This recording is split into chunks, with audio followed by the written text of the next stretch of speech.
Você já se perguntou por que, mesmo recebendo o 13º salário, muita gente começa o ano endividado? Já parou para pensar por que o seu orçamento parece mais apertado justamente depois do Natal, quando, em tese, você deveria ter um reforço financeiro? Existe um padrão comportamental silencioso, socialmente aceito e profundamente enraizado, que sabota a saúde financeira de milhões de brasileiros. Nessa aula, a gente vai desmascarar esse ciclo. Será que o grande vilão das finanças pessoais não é aquele presente parcelado em dezembro? Ou aquela tradição do consumo exagerado no fim do ano? Muita gente não percebe, mas o descontrole orçamentário costuma nascer ainda no Natal. E o 13º salário, que deveria ser um alívio, acaba virando um gatilho de endividamento. Vamos para a vinheta.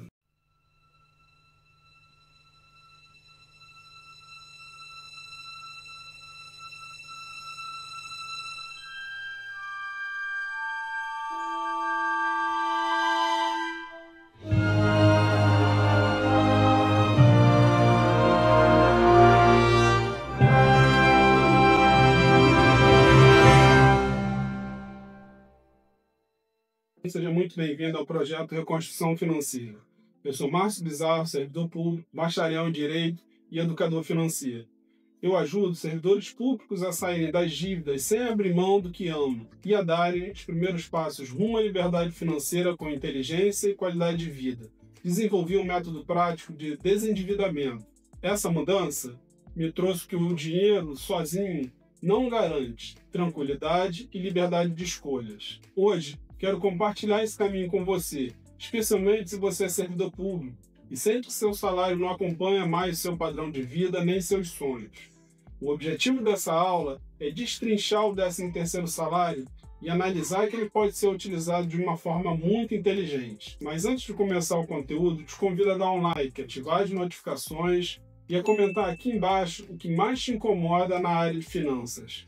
Essa sua informação servirá para a base dos próximos vídeos. Assim, você me ajuda a levar essa mensagem para mais pessoas, ajuda o algoritmo a entender a necessidade desse vídeo e ainda participa ativamente dessa nossa transformação. Mas para entender como funciona esse padrão comportamental que prejudica o ano inteirinho, é essencial conhecer um pouco sobre a origem do 13º salário. O 13º salário foi instituído oficialmente em 1962, com a promulgação da Lei 4.090 durante ainda o governo João Goulart. Mas sua origem remonta a décadas anteriores, quando diversas categorias já conquistavam, por meio de acordos coletivos, um bônus no final do ano, como forma de valorização do trabalho e ajuda nas despesas sazonais. A pressão sindical e o contexto social da época transformaram esse bônus em um direito garantido por lei, incorporando a consolidação das leis de trabalho, a CLT. A proposta original era propiciar uma folga no orçamento das famílias justamente na época em que os gastos aumentavam. É Natal, festas, férias, além dos impostos e despesas escolares que vêm logo no início do ano. Era uma tentativa de suavizar o impacto desses custos sazonais e, ao mesmo tempo, estimular o comércio e a indústria com a injeção de recursos extras na economia. Com o tempo, o 13º salário se consolidou como parte da renda do trabalhador. Contudo, esse valor passou a ser tratado não como um reforço à organização financeira, como no início era, mas como uma verdadeira autorização para gastar mais. O apelo emocional do fim do ano, as ofertas de comércio e a pressão social por celebrações e presentes incentivavam um comportamento que hoje é cultural: consumir mais justamente no momento que seria mais prudente aumentar a reserva. Assim, aquele salário extra que deveria ajudar a quitar impostos ou iniciar o ano com tranquilidade se transforma com frequência no início de um novo ciclo de endividamento. Em vez de aliviar, ele antecipa o desequilíbrio financeiro dos meses seguintes. E quando janeiro chega, o que era para ser uma solução virou parte do problema. Essa distorção no uso do 13º salário leva ao que chamamos de padrão de endividamento. Boa parte das famílias brasileiras, entre agosto e setembro, já está contando os dias para receber o 13º salário. E quando esse dinheiro entra, qual costuma ser o destino? Bom, parte é usada para quitar dívidas antigas. A outra já está comprometida com os presentes de comemorações no fim de ano. E o restante? Não cobre nem as contas do começo do ano seguinte. Resultado?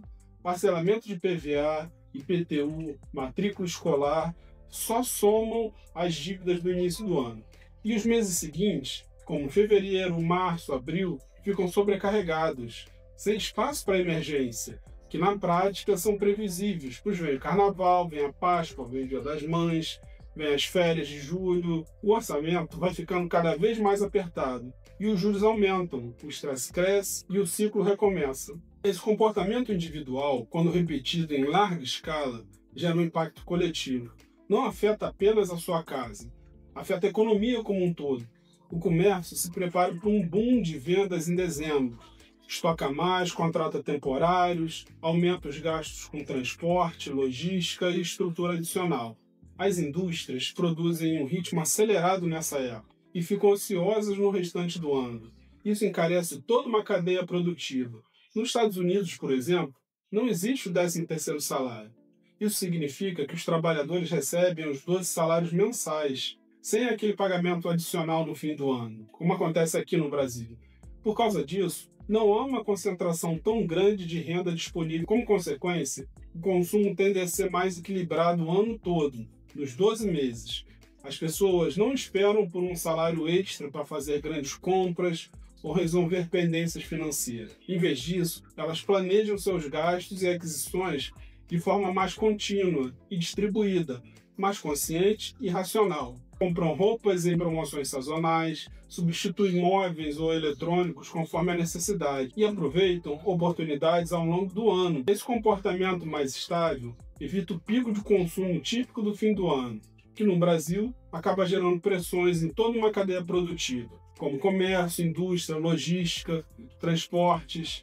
Como o consumo é diluído, os custos com produção e distribuição também são mais previsíveis e sustentáveis. Isso nos leva a uma reflexão fundamental. Mas para que essa reflexão faça sentido de forma prática, é importante que a gente traga isso para uma realidade individual. E nada melhor do que uma vivência pessoal para ilustrar esse ponto. Quero te contar uma história pessoal, porque talvez você se reconheça nela.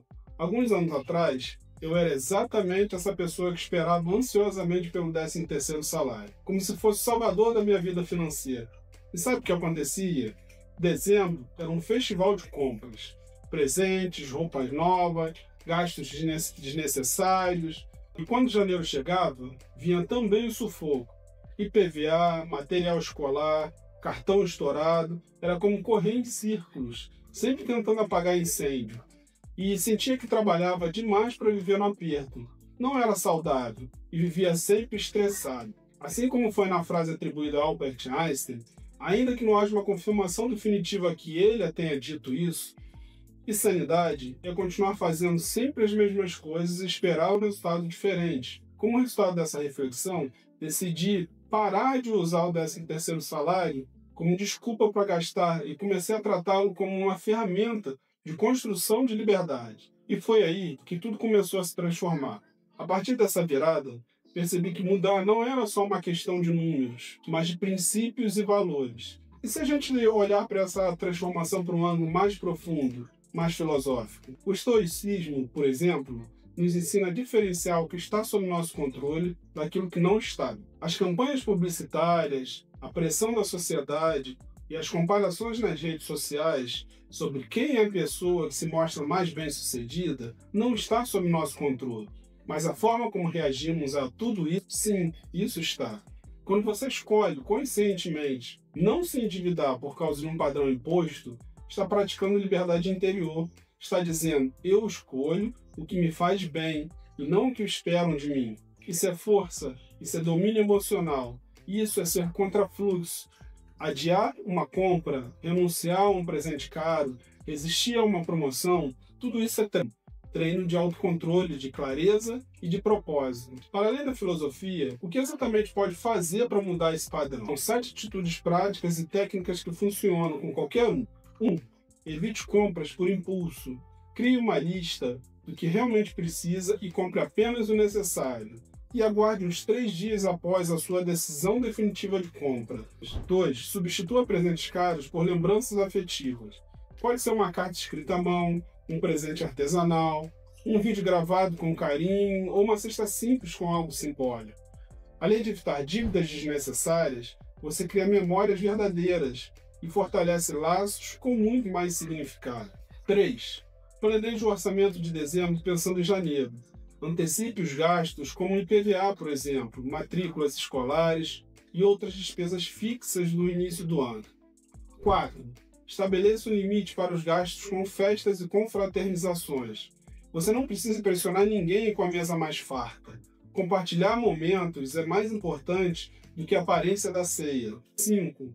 Evite usar cartão de crédito como extensão do salário. Se não tiver valor em mãos hoje, repense a necessidade da compra. 6. Crie uma reserva estratégica com o 13º salário. Mesmo que comece pequena, uma reserva pode te dar fôlego financeiro para os meses seguintes e iniciar um ano seguinte muito bem estabilizado. 7. Converse com a família. Alinhar expectativas e propor um Natal mais consciente evita desconfortos e reduz a pressão social. Você não precisa provar nada para ninguém, muito menos no Natal. Você precisa cuidar da sua paz. E paz financeira nasce de escolhas conscientes, mesmo que pequenas. A verdade é que uma única decisão pode transformar o seu ano inteirinho. Quando o 13º salário chegar, e ele não está tão distante assim, ele não será mais um respiro financeiro. Será uma oportunidade de investir, poupar e construir algo novo. Então, compartilhe essa reflexão com quem você ama. Explique que o próximo Natal pode ser mais simples, mais consciente. E lembre-se, um novo ciclo começa quando você decide fazer diferente.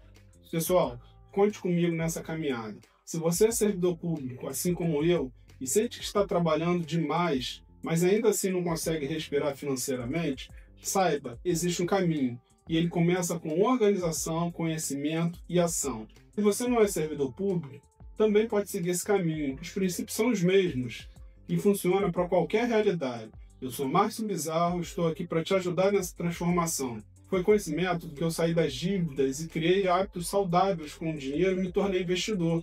E você pode também. Antes de encerrar, te convido a visitar meu site www.projetorf.com. Lá você encontra mais conteúdos, ferramentas e atualizações. E se essa aula fez sentido para você, comente aqui embaixo qual é hoje a sua maior dificuldade financeira e qual foi o principal aprendizado desta aula. Compartilhe esse conteúdo com alguém que você ama, alguém que também precisa parar de correr em círculos e começar a caminhar com direção e propósito. Muito obrigado por me acompanhar até aqui. Nos vemos na próxima aula do projeto Reconstrução Financeira.